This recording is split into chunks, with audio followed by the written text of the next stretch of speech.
I'm a huge fan of watching movies, especially chick flicks. Like, I love, and it's gotten to the point where I can pretty much predict what's gonna happen in the movie. You know, it usually starts with boy meets girl, leads up to cute, long glances at each other. They fall in love, something breaks them up, but they somehow get back together, and then there's a happily ever after. And I realize that sometimes always knowing what's gonna happen next in the story makes it a little less exciting. And well, that's just not the way life works. If you've noticed, the best movies keep you guessing, where you really don't know how it's gonna play out or how it's gonna end, how it'll make you feel.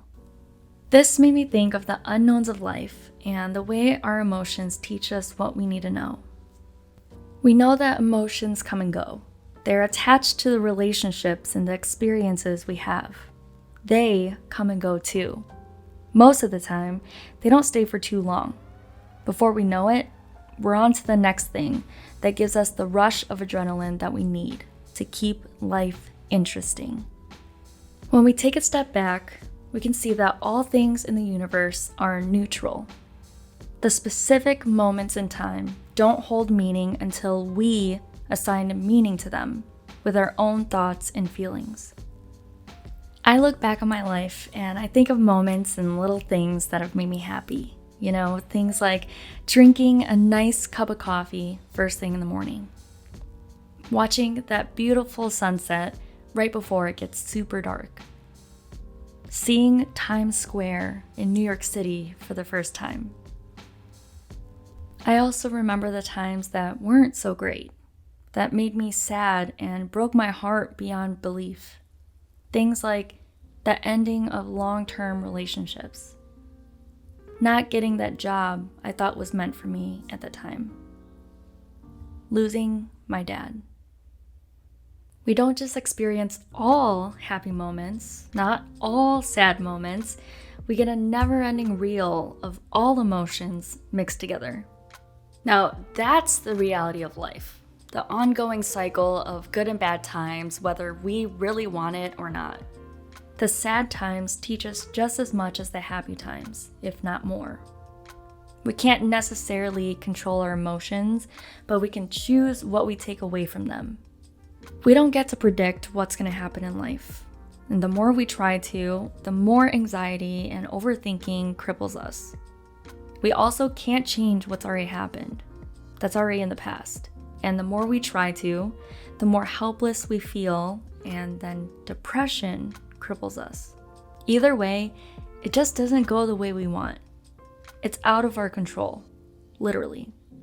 And even if we could change what happened or what's gonna happen, would we really want to? When we know what to expect next, we lose the thrill of it all. Over time, we just get used to that routine, and then we get scared to experience anything new because that feeling of safety and feeling comfortable feels better than not knowing. Our lives need change, inconsistency, and even sadness and heartbreak to keep life interesting. Because in those more negative experiences is where we're forced to fight, to challenge ourselves to be better, no matter how hard that can be. But even with this emotional roller coaster I just put myself through, there's one emotion that runs through all of these experiences, and that's gratitude. I can't help but feel thankful for these lessons I've learned throughout the years. When I look back, those were the moments I remember the most. Knowing that I have the strength to get myself through everything, no matter what it is. When I learn to fully accept this, I think there's really little that can keep bringing me down. Because hey, when a heart's completely broken, there's nothing left to be scared of. You're free to put those pieces back together whichever way you want. And if you're open to it, new people and experiences will also help you put the pieces back together. You don't have to do it all alone. So I'll try little by little to let go of that control, to keep learning and growing, to not predict what's going to happen to me, but to embrace what will happen for me. And I'll accept that maybe life is not going to work out like the rom com I always wanted. But that doesn't mean that I still can't enjoy the story, right?